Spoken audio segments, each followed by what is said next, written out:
मुझे बाहर जाने में देर हो रही है। तभी मालती कमरे में आती है।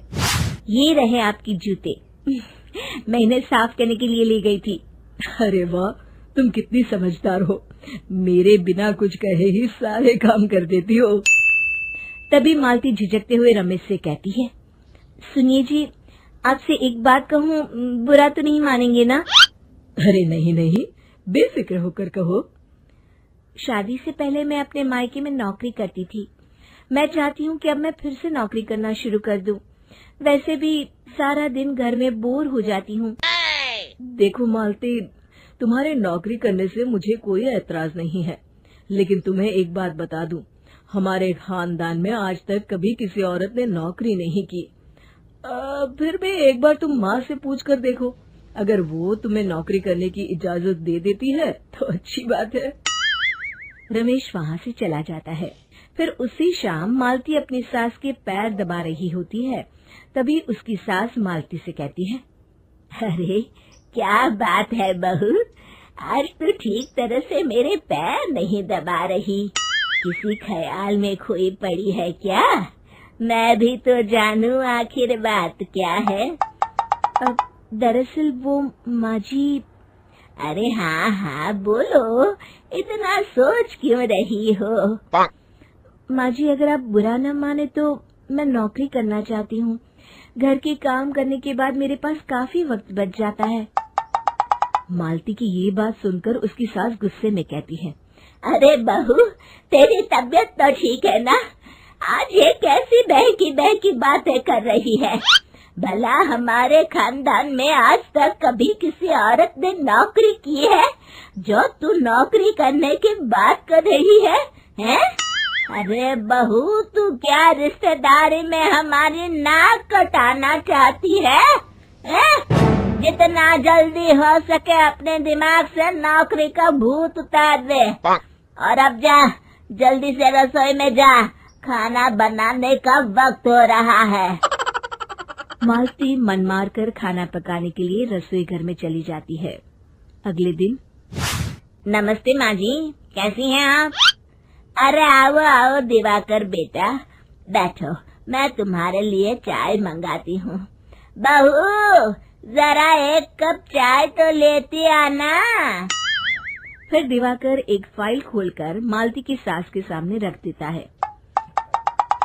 ये देखिए माँ जी, ये है पिछले महीने का हिसाब और ये रहे मुनाफे के रुपए। एक बार हिसाब देख लीजिए और इन कागजों पर अपने दस्तखत कर दीजिए। अरे दिवाकर बेटा, मैंने भला आज तक कभी तेरा हिसाब देखा है जो अब देखूंगी? ला बता, कहाँ दस्तखत करूं? तभी मालती चाय लेकर वहाँ आ जाती है और अपनी सास को बिना कागजातों को पढ़े इस तरह लापरवाही से दस्तखत करते हुए देखकर हैरान रह जाती है। अच्छा माँ जी, अब मैं चलता हूँ, फैक्ट्री में बहुत काम है। फिर दिवाकर वहाँ से चला जाता है। कुछ दिनों बाद मालती बाजार में कुछ सामान खरीद रही होती है।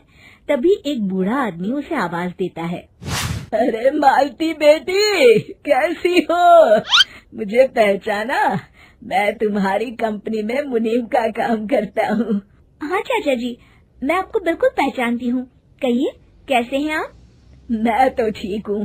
कंपनी में कुछ भी ठीक नहीं चल रहा, यहाँ तक कि हमें ठीक वक्त पर तनख्वाह भी नहीं मिलती। ये आप क्या कह रहे हैं? अब क्या बताऊँ, आप लोग तो कभी हिसाब किताब देखने दफ्तर आते नहीं।